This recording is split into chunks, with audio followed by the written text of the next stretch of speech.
Welcome to Beyond the Balance Sheet, the podcast that helps advisors, clinical professionals, and affluent families understand the complexities of issues related to our mental, physical, and emotional well-being.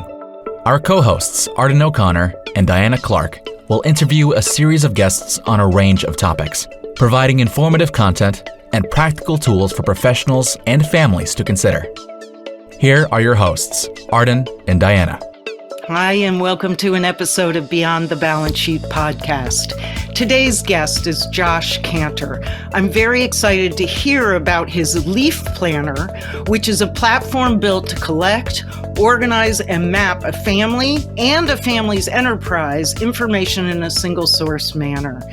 He is a wealth advisor who provides thoughtful, personalized, multi-generational family wealth advisory services, including meeting facilitation, structuring, governance, trust, estate and tax planning.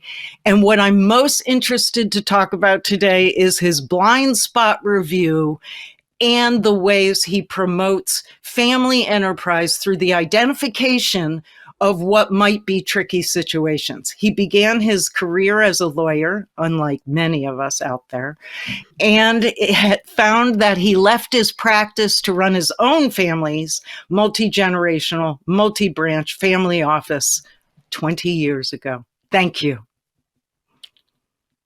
Welcome. Thanks for having me. I'm very excited to be here. Appreciate you having me on.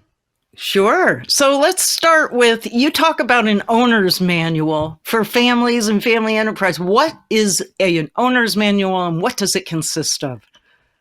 Yeah, so the idea of the owner's manual really goes back to our own family story. And that really resulted from me coming in, as you mentioned, to run our family office 22 years ago. Essentially, my dad got sick unexpectedly, as so often happens. I guess the good news is he didn't have a heart attack or get hit by the proverbial bus. And I ended up with 18 months by his side to really learn everything that I thought I needed to know. And ultimately, I found that notwithstanding my legal training and my picking up and leaving my career to come work with my family and work for my family, that the number of things that I didn't know when he passed away 18 months later really shocked me, and that there wasn't really another me in the family. Lots of smart people around the table, as many families have, but there wasn't somebody with my training and my kind of exposure to all those family elements.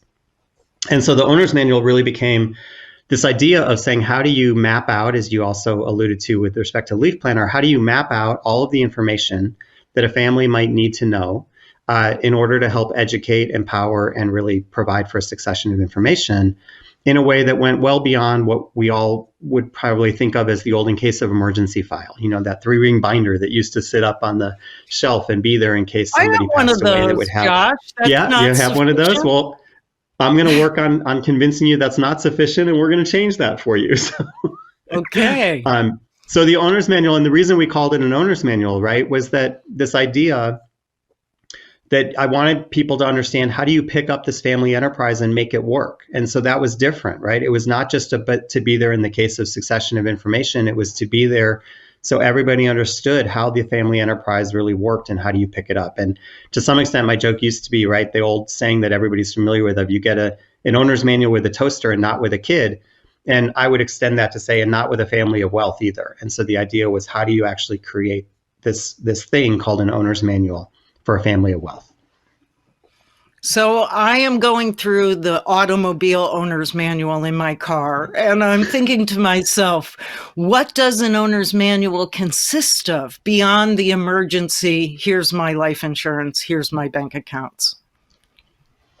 So I would say it's the analogy I like, rather than the car to some extent, is the digital camera. And the reason I say that is because in today's environment, right, we can all pick up our phone or a digital camera and probably make it work. But the more you dig into that owner's manual, the more you understand about shutter speed and aperture and all the depth of field and all the things that go into actually taking a good picture, the better your outcomes are.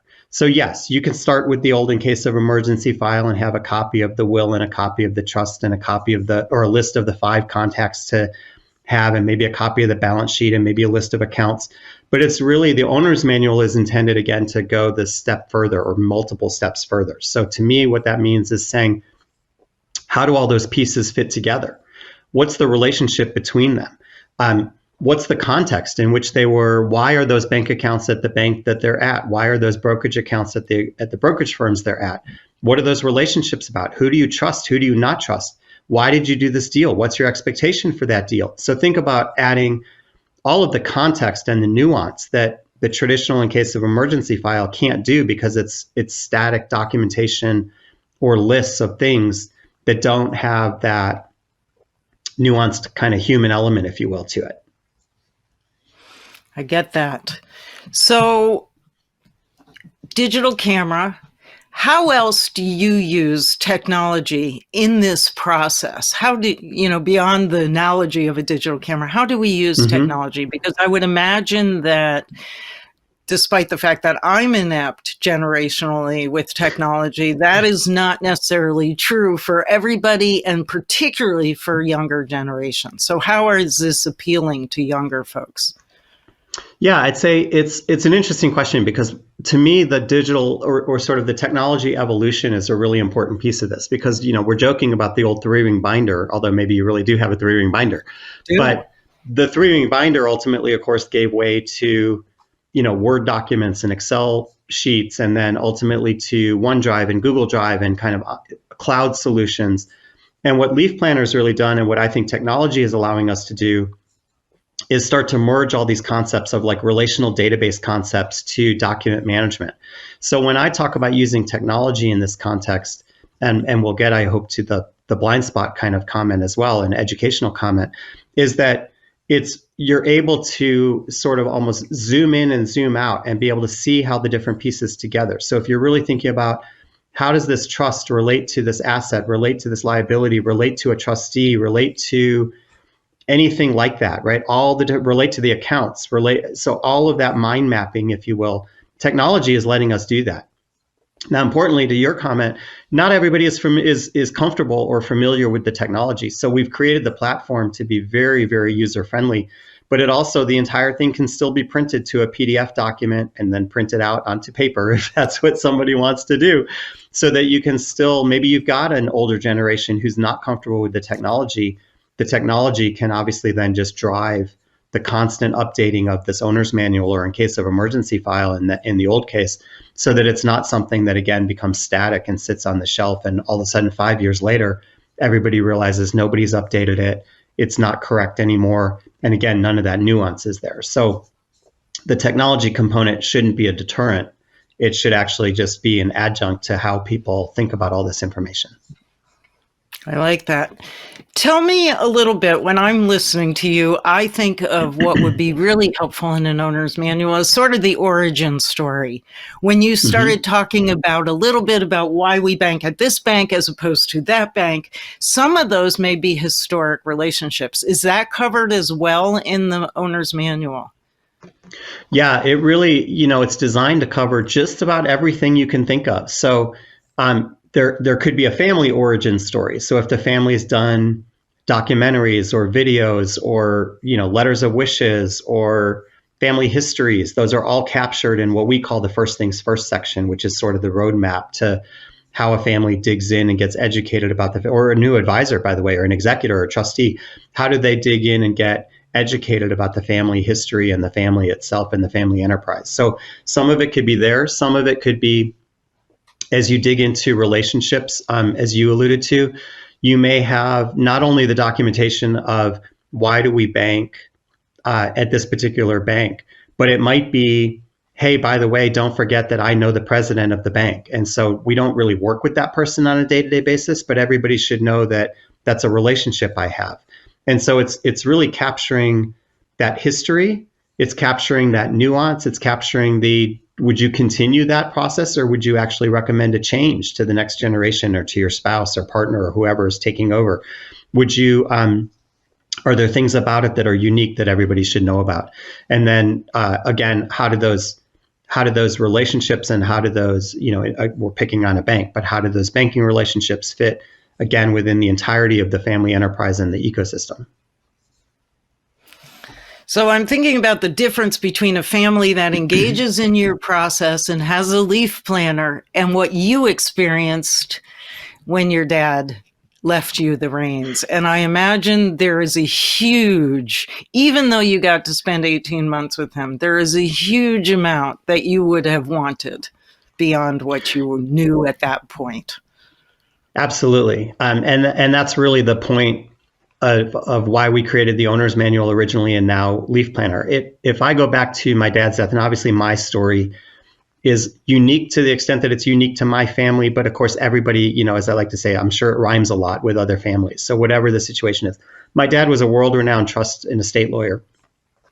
One of the questions on an estate tax return is to list, for anybody who has never read an estate tax return, and I had not, and nobody suggested to me that I do so before my dad passed away. So perhaps I could ask him some questions 5 minutes before he passed away instead of 5 minutes after he passed away.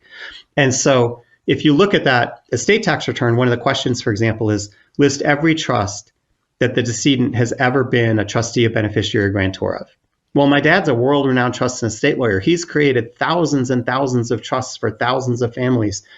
How do I know what the list of trusts are that he's ever been? And it's not a current question, it's a historic question. So how do I know how to even find that information? How do I know why transactions were put together so that as I'm looking at now running the family office and basically having to run this family enterprise, if I want to take entities apart, if I want to take transactions apart, I need to know why they were put together to begin with so I can understand that. One of the things that our family dealt with, we had 750 tax returns a year for our family alone when I took over in 2001. At that point, I knew that part of my job was to deal with entity simplification. How do I get rid of some of these 750 entities? Well, I can't get rid of them until I understand why they were put together to begin with, so that I'm not stepping onto some landmine about, tax litigation or something that I don't even know. And we, by the way, were involved in 33 years of tax litigation with the IRS. So it was really important to me to get these things right. And so that's the kind of thing that the owner's manual is designed to help families transfer that information. There's no conversation in that 18 months with my dad that would have ever led me to think, oh, I should ask this. And so the whole notion of the owner's manual and Leaf Planner is to encourage, first of all, to help people identify what should they be asking about? What should they be preparing and thinking about? And whether that's a document, whether it's a video, whether it's a conversation, it doesn't matter to me or to Leaf Planner. It's making sure that those things actually are just considered. That's great. So let's move on to blind spots, because I'm really particularly fascinated about your discussion in that regard. Tell me what a blind spot is. Blind spots to me are really two different things. One is an area of things that we don't even know we should be looking for, right? So therefore, of course, it's a blind spot. The other thing may be something that we know we should be doing, but we just haven't taken care of. It gets pushed down and down and down on the to-do list, right? And so think about things like, so one of the ways, again, when we talk about relational database concepts in Leaf Planner and in the owner's manual, if you're tying a home or an investment, but let's say a home, because that's a good example for this. If you're tying a home to the trust that owns the home, to who the tenants are, or who lives in the home, and does it have insurance, and all these different pieces are coming together in a map. If you're a California resident and probate court right now is running 2 years behind schedule, and I think costs something like 2% of the value of whatever goes into probate. So it's a wildly expensive, wildly time-consuming process, all of which, as I'm sure most of your listeners know, can be avoided by putting a home into a revocable trust. So a blind spot may or may not be whether you know that it should be in a revocable trust, but more importantly, whether it actually ever got into the revocable trust. So I can't tell you how many people I've worked with who will say, oh yeah, my home is in a revocable trust. Well, the way Leaf Planner goes about this and forces you to tie the home to the owner to all the other pieces is all of a sudden somebody will see, and that blind spot will be exposed, because you'll realize the lawyers told me to retitle the home into the revocable trust, but I never did it. So that's one kind of blind spot.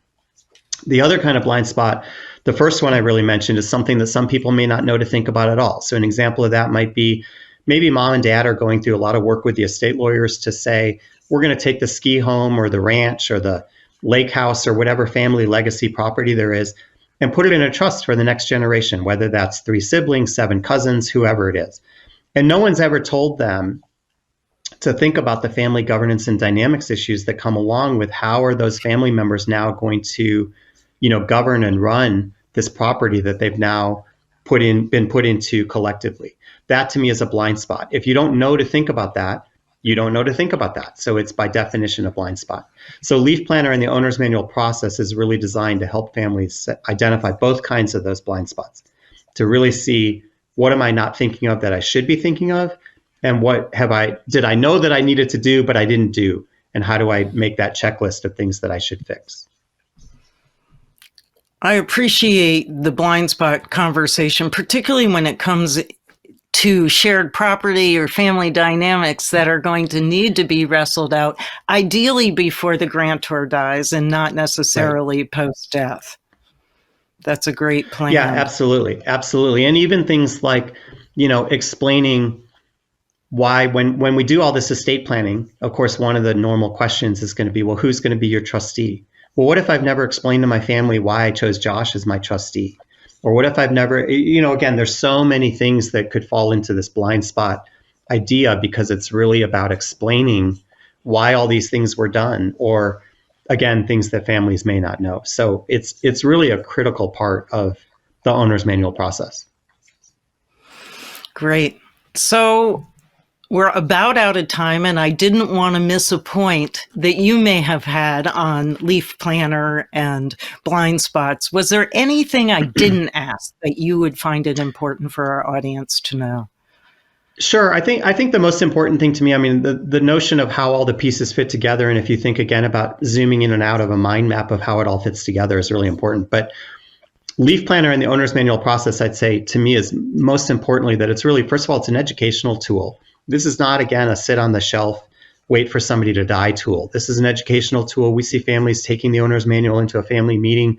We see family members using it, again, in all kinds of educational settings with family members or new advisors or trustees or executors.